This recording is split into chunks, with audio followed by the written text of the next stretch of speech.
Ils diront que Dieu s'est tu, mais le silence n'est pas l'absence. C'est le moment où le ciel retient son souffle avant de parler pour la dernière fois. Et si le septième sceau n'était pas une prophétie à venir, mais une réalité déjà ouverte dans le cœur de l'humanité?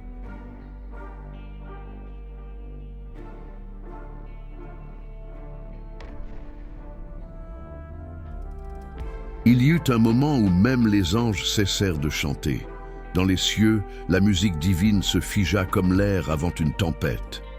Les anciens disaient que lorsque le souffle de Dieu s'interrompt, la création entière retient la sienne. Jean, l'auteur de l'Apocalypse, l'écrivit ainsi. Et quand l'agneau ouvrit le septième sceau, il y eut dans le ciel un silence d'environ une demi-heure. Une demi-heure du temps divin, que nul homme ne peut mesurer. Mais pour les mystiques, ce silence dura déjà des siècles. Dans les monastères du désert, certains moines prétendent l'avoir entendu. Pas avec leurs oreilles, mais dans les murs, dans le vent, dans le battement du sang. C'est un silence épais, brûlant, un silence qui pèse comme la honte. Il n'annonce pas la paix, mais la suspension du jugement. Le monde observé sans intercession, les hommes livrés à leur propre lumière ou à leur propre nuit. Le silence du ciel est un miroir. Il reflète ce que nous sommes devenus. Depuis longtemps, les prières montent vers le vide, non parce que Dieu a disparu, mais parce qu'il a choisi de se taire pour voir si l'humanité parlerait encore en son nom, ou seulement en son propre écho. Et peut-être que ce que nous appelons absence divine n'est que la fatigue du sacré face à notre vacarme. Les 6 premiers sceaux avaient déjà ouvert les plaies du monde. Guerre, peste, effondrement, cavalcade de mort. Mais le 7e ne libère rien. Il enferme tout. C'est le sceau du vide, celui que même les anges n'osent briser. Les textes de Qumran mentionnent un symbole oublié, un cercle brisé par une seule larme. Ce serait le signe du dernier sceau, celui qui ferme les lèvres du ciel. Car la plus grande malédiction n'est pas la destruction, mais le mutisme de la lumière. Dans une crypte de Thessalonique, un moine anonyme grava ces mots. Le dernier sceau ne s'ouvrira pas par la main de l'agneau, mais par le souffle de l'homme. Une phrase effacée des traductions officielles. Car elle dit que le véritable apôtre de la fin n'est pas un ange, c'est l'humanité elle-même. Chaque génération, croyant avancer vers la lumière, creuse sa propre tombe spirituelle. Les prophètes avaient averti, quand l'homme cessera d'écouter, le ciel cessera de parler. Le 7e sceau, c'est cela, l'extinction progressive du dialogue entre la chair et le divin. Ce n'est pas une punition, c'est une expérience. Dieu se retire non pour anéantir, mais pour observer, pour voir ce que devient sa création sans sa voix. Et ce qu'il voit, ce que nous voyons, n'est pas la fin du monde. C'est sa lente transformation en quelque chose d'autre. Un monde où l'on prie sans croire, où l'on parle sans écouter, où les mots du sacré se consument dans le bruit des machines. Le sceau caché n'est pas au ciel, il est sur nos lèvres, scellé par l'indifférence. On raconte qu'au bord d'un désert qui n'apparaît sur aucune carte, des pèlerins trouvent parfois une colline creusée par le vent. Au sommet, une porte de pierre ne s'ouvre sur rien, un rectangle noir, dressé contre le ciel blanc. Les tribus locales la nomment Beth Heshek, la maison du manque. Ceux qui franchissent son seuil ne pénètrent pas un sanctuaire, mais une absence parfaitement architecturée. 4 murs sans autel, une nef sans icône, un dôme sans fresque. Le sol est nu, l'air est immobile. Et pourtant, tout y pèse comme dans une crypte. Les scribes du désert disent que ce temple fut bâti après une vision. Un vieillard, silencieux, assis dans la nuit, tenant une lampe éteinte. À la question des disciples, « Maître, que devons-nous offrir ?»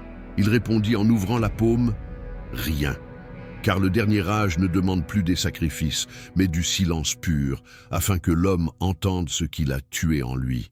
Ainsi fut érigé le temple du vide, pour que l'humanité se confronte à ce qu'elle appelle Dieu, quand toute consolation a disparu. Les pèlerins y apprennent une liturgie d'une seule phrase. Écoute le silence jusqu'à ce qu'ils te répondent. Certains y demeurent 30 jours sans parler.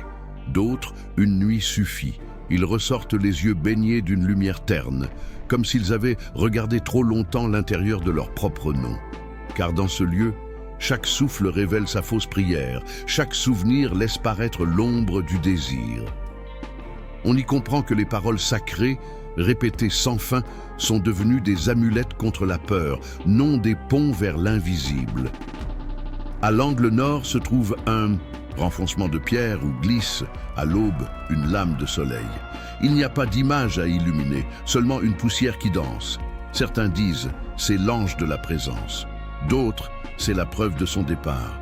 Mais tous admettent que l'éclat y semble muet, occupé d'une tâche qui ne nous concerne plus. Comme si le ciel travaillait à autre chose, sans nous.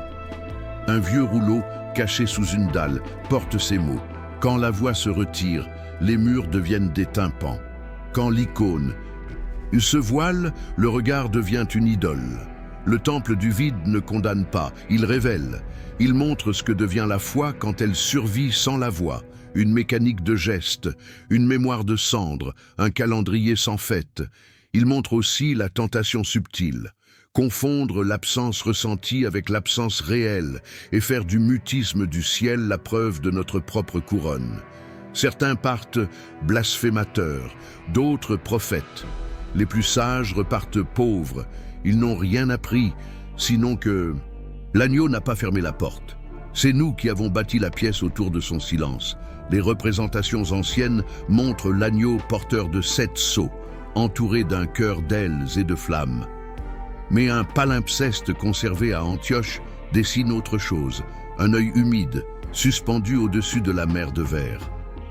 Sous l'iris, 7 gouttes tombent, et les marges portent une glose tremblée. Quand il ouvrit le dernier, il ne cria pas, il pleura. Les larmes de l'agneau. Voilà l'iconographie, interdite. Non pas le Dieu des tonnerres, mais la douceur crucifiée par l'indifférence des vivants. Pourquoi pleure-t-il? Non sur les ruines du monde. Les ruines ne lui sont pas étrangères, mais sur le lien qui se défait. Car chaque sceau rompu relâche une corde invisible qui reliait la terre au champ. Les 6 premiers avaient encore une musique terrible. Cavalier, vent, cloche de fer. Le 7e, lui, n'a pas de son. Il a une absence de son. Et c'est cette absence qui blesse. La douleur de Dieu, disent certains, n'est pas notre mal, c'est notre surdité. L'agneau pleure parce que sa voix ne traverse plus nos tempes. Un théologien du IVe siècle, dont le nom a été gratté, écrit « Le silence est la miséricorde portée jusqu'à l'extrême. Dieu se refuse pour ne pas nous écraser. Mais la miséricorde a un prix. Elle livre la création à son propre appétit. Aussi, les larmes de l'agneau ne sont-elles pas culpabilisantes? Elles sont diagnostiques. Elles coulent comme un baume qui révèle, sur la peau des peuples, la brûlure exacte de leurs désirs. Là où elles tombent, disent des récits coptes, naît une clarté brève. Un instant où l'on voit tout, où l'on pourrait revenir. Puis l'instant passe, et le monde reprend sa vitesse.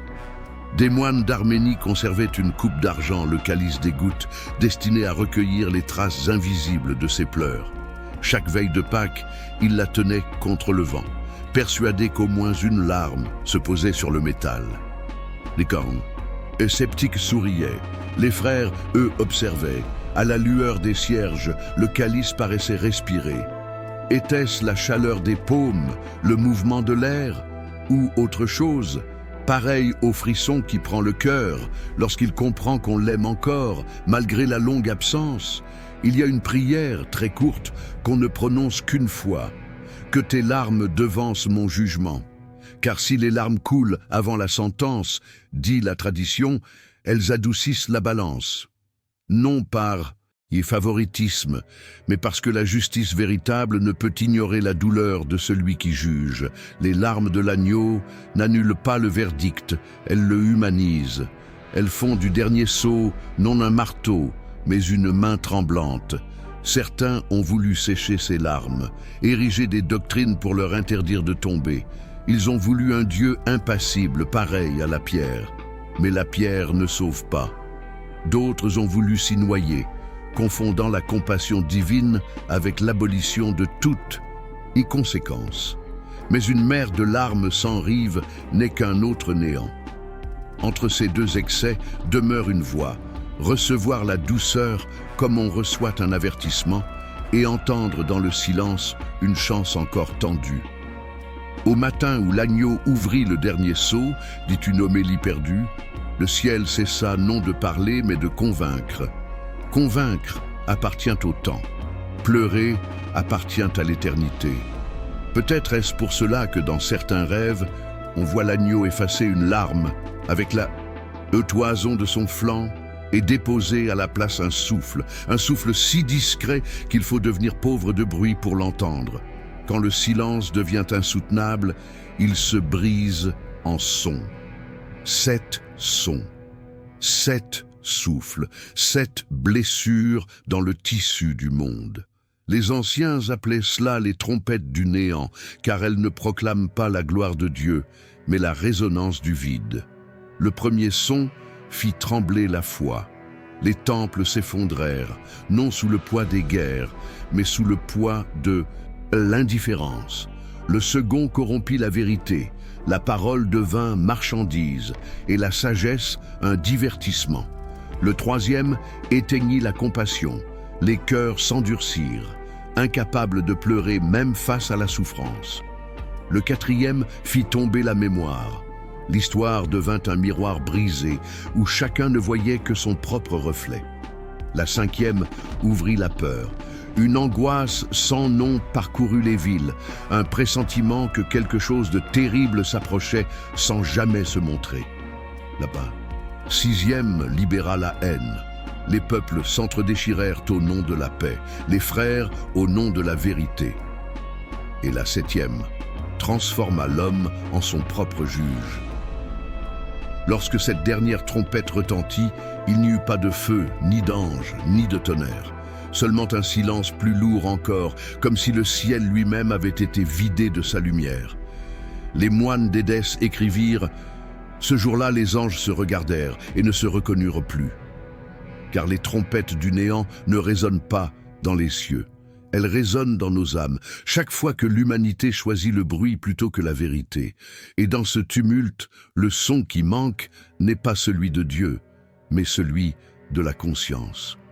Dans la vision de Jean, un ange descend du ciel, tenant un petit livre ouvert, et la voix lui dit « Prends-le et mange-le, il sera doux dans ta bouche, mais amer dans ton ventre. » Ce passage, trop souvent pris pour une métaphore, est en réalité une mise en garde. La connaissance, quand elle n'est plus guidée par la lumière, devient poison. Depuis les premiers jardins jusqu'aux tours de verre modernes, l'homme n'a cessé de dévorer le fruit du savoir. Chaque découverte, chaque invention, chaque secret arraché à la création semblait un triomphe, jusqu'à ce que le goût du progrès se transforme en amertume.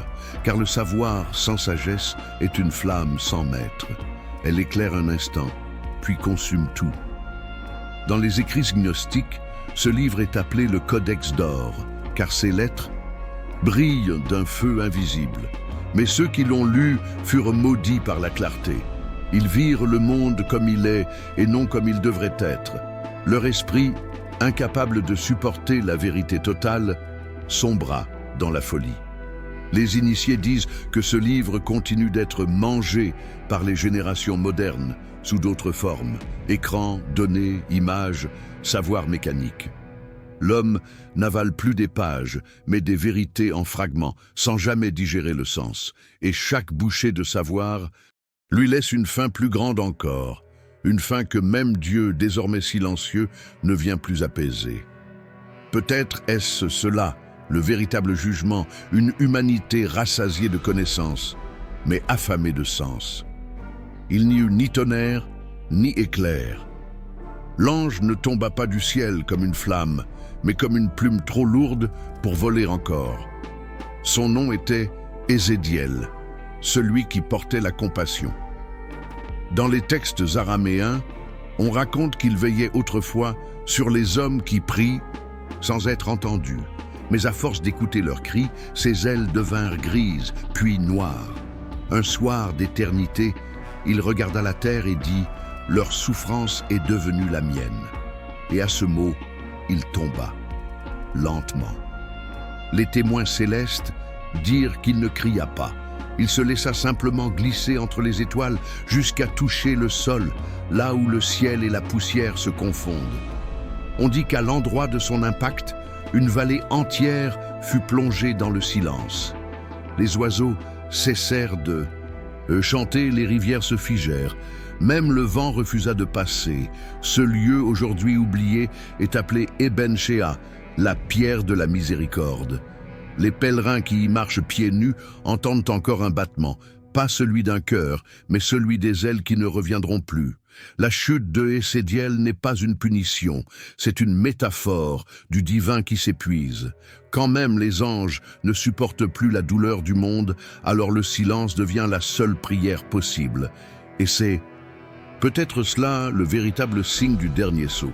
Non pas la colère du ciel, mais sa fatigue. Dans la bibliothèque de Nicée, parmi des rouleaux effacés par le temps, un texte porte ce titre « Noctem librorum clausium », la nuit des livres fermés. Il parle d'un moment où toutes les écritures du monde seront scellées, non pas détruites, mais oubliées.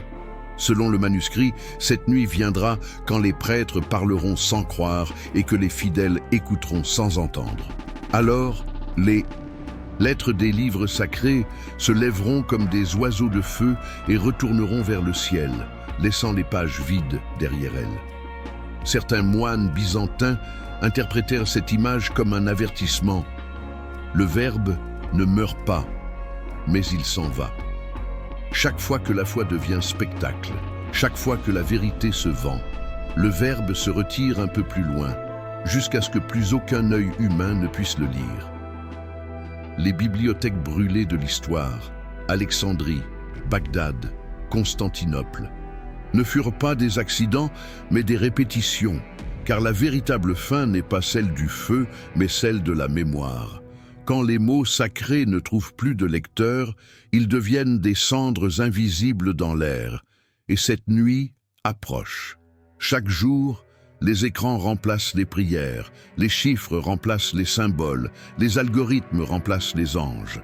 Le savoir croît, mais la sagesse s'efface. Quand la dernière écriture se fermera, le silence du ciel et celui des hommes seront enfin les mêmes. Dans le vide laissé par les trompettes, il ne restait qu'un souffle venu de nulle part, portant l'odeur du fer et de la pluie. Les anciens kabbalistes l'appelaient Ruach Sheol, le vent du néant, celui qui passe quand la création expire.